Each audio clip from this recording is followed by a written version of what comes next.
Morning, good afternoon, good evening. This is Dr. Soul Brother here with another show with some remedies that'll help cure you of your ills. I want to deal with the movie Sinners, done by our dear brother Ryan Coogler. First, I want to give a shout out to this brother for doing a very good job. If you have not seen the movie yet, I would encourage you to see it as soon as possible. Okay, movies don't last long in the theaters like they did back in the day.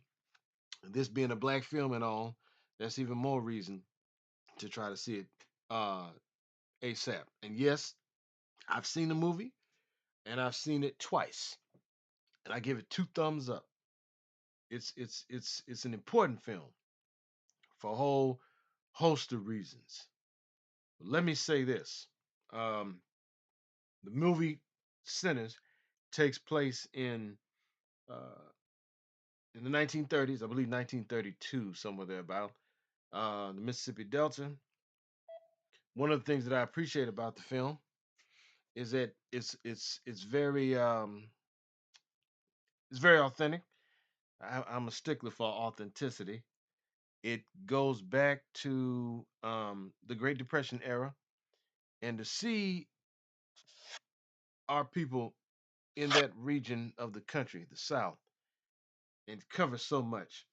But um, Ryan Coogler, boy, this I would say, and this is just my personal and humble opinion. This might be the best film that he's done so far. That's not to take anything away from the other films that he's done. Fruit was it Fruitville, um, Black Panther, all of that.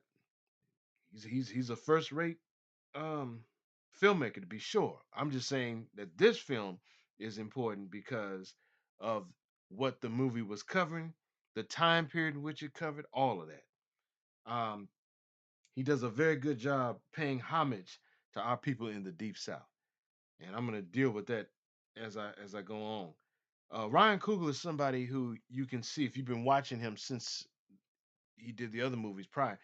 He's You can see his evolution and growth with the film or with his films, plural.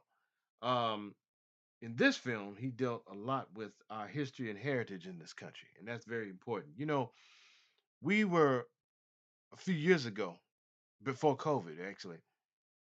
Yeah, it was around right before COVID.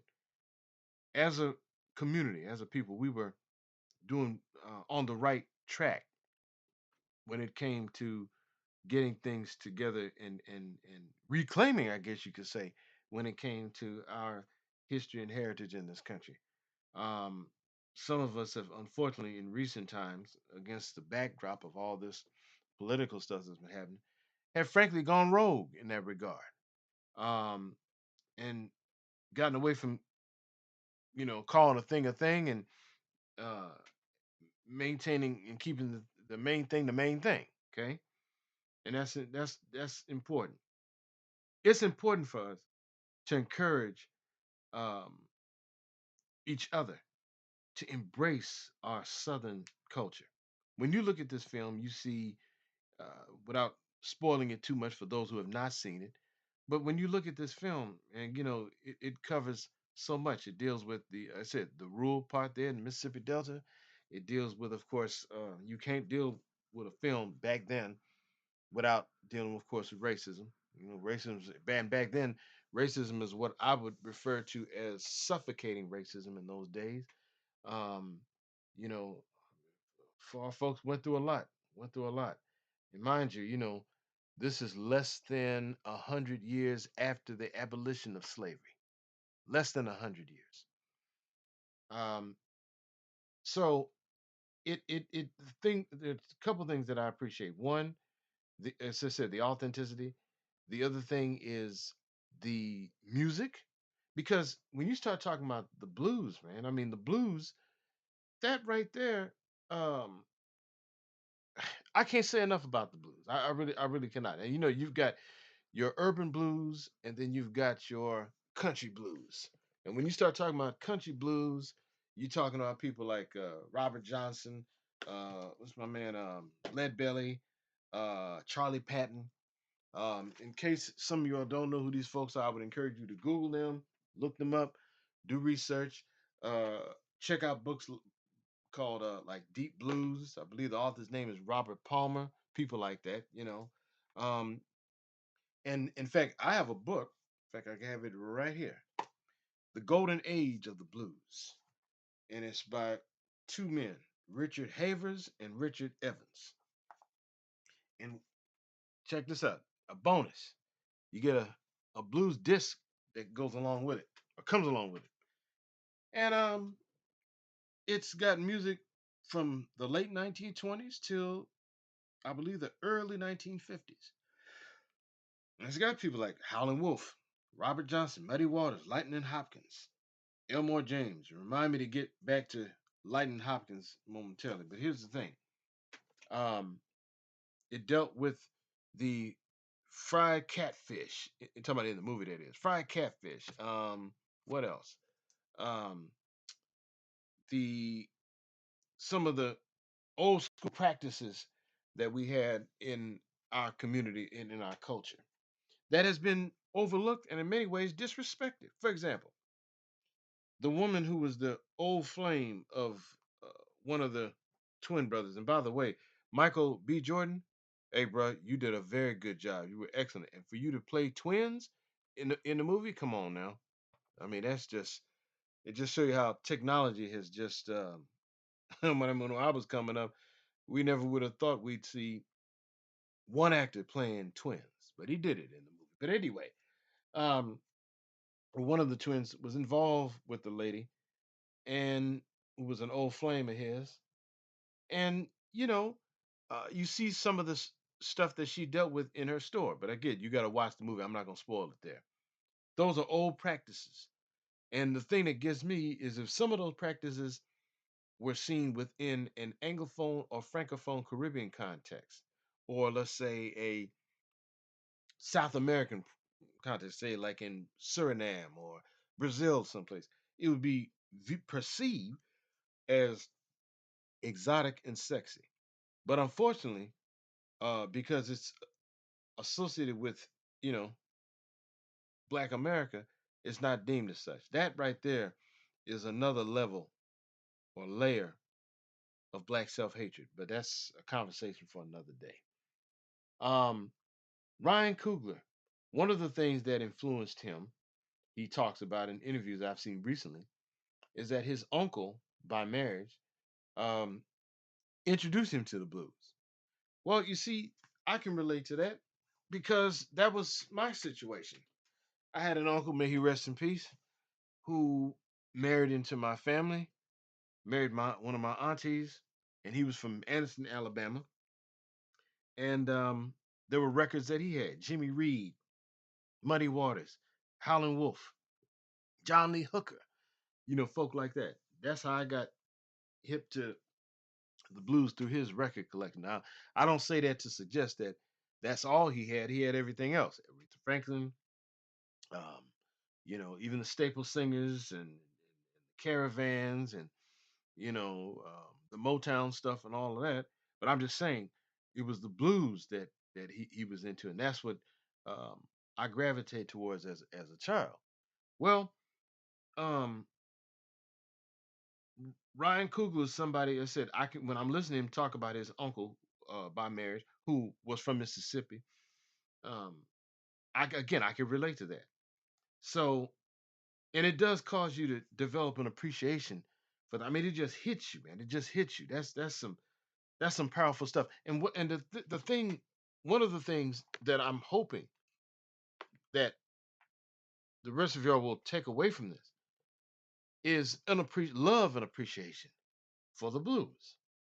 I mean, this movie is not about the blues per se, but it deals with the blues. And when you look at people like the character who played uh, the youngster who was playing the guitar, the way he sang, the way he moaned, the way um, Delroy Lindo, the actor, uh, portrayed a brother there in Mississippi. I mean, when you hear that, you hear the cry, the pain, the anguish of our ancestors. And for far too long, And this is not to throw shade on Mother Africa. I mean, we are of African descent, no question about it. There's a lot of pride that comes with that. The problem has been, however, that when it comes to embracing Africa, Mother Africa, it's done at the expense of your Afro American history and heritage in this country. It's not about being either or, it's both and. So, this movie, I would highly, highly encourage those to one, if you have already seen it, to see it again. And to those who have not seen it, please see it as soon as possible. Watch this film, listen to the music, listen to the language of the folk, you know? And remember, while this film takes place in Mississippi, whether you have Mississippi roots or not, that's really beside the point. It's the South, nevertheless. You think about those in your lineage, who went through some of that stuff. And not only that, the music and the culture reflects them, which means it reflects you too. So if you have children, grandchildren, expose them to the rural uh, Southern culture of our people. It's very important at this stage and age for us to put some respect on this. I'm going to encourage you to. I want to encourage our people to gravitate towards the blues, and uh, hopefully somebody will come along and become the new blues artist in today's environment. A lot of people gravitating towards the whole thing with country music, which that's fine and all. But if you notice the country music that they're playing today, where the black folks go, y'all are imitating the white folk style of country. So immerse yourself in blues. Immerse yourself. Listen to Howlin' Wolf. There's a reason why Howlin' Wolf sound the way he does. There's a reason why uh, Muddy Waters sound the way he did. And you see, when I listen to the character, I think his name was Sammy in the movie, certain parts of him kind of reminds me of Donny Hathaway. Now, even though Donny Hathaway was a great soul singer, was not a blues singer, nevertheless, he comes out of the same culture. So, and I'd be remiss if I didn't mention this. What's this latest thing with these Africans who've been coming on social media trying to claim blues music as African? Y'all got to be out your mind. First of all, uh, we're of African descent, so the soul of black folk comes from of being of African descent. But guess what? Blues music that was played by Ma Rainey, Bessie Smith. That's why I played at the beginning, by the way, Bessie Smith. Um, Sonny Boy Williamson, BB King, etc. That didn't come from Africa. You show me an African right now, or at any time, who is the equivalent of a BB King or um, a Bessie Smith. Pick any part of Africa. I promise you, you won't find it. You're not gonna find it. So it's important to know and understand, to put some respect on this, and know and understand that Southern culture is the basis of Black culture in America. Let me say that again. Southern culture is the basis of Black culture in America. Period. Period. Okay. So I don't want to keep this long, but I want to encourage people to see this movie as soon as possible. We got to support this brother and salute him for putting some respect on the culture. And we want to give uh, thanks to his uncle for exposing him to blues music. And I want to take a minute at this time to give thanks to my uncle um, to exposing me to the blues music. And the thing is, when my uncle did it, he didn't, hey, look, young boy, this is some blues music. No, I'm just going through the records that he had, his record collection.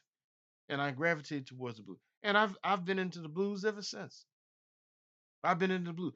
And what I mentioned earlier about Lightning Hopkins. Lightning Hopkins was a country blues artist, but I wanted to highlight him because a man by the name of Robert Nesta Marley, aka Bob Marley, liked Lightning Hopkins and he loved the blues. In fact, remember now, as a reggae artist, Bob Marley made a song called Talking Blues. and you can hear the harmonica in there. You can even hear the harmonica in the song Rebel. Was it Rebel Music? But his style, um, Lightning Hopkins style, that is something that Bob Marley liked and gravitated. Remember, there were two Black American brothers from this country who performed with Bob Marley. But again, that's all. That's a conversation for another day. But I just wanted to say we need to encourage our people to um, put some respect on our history and culture down south.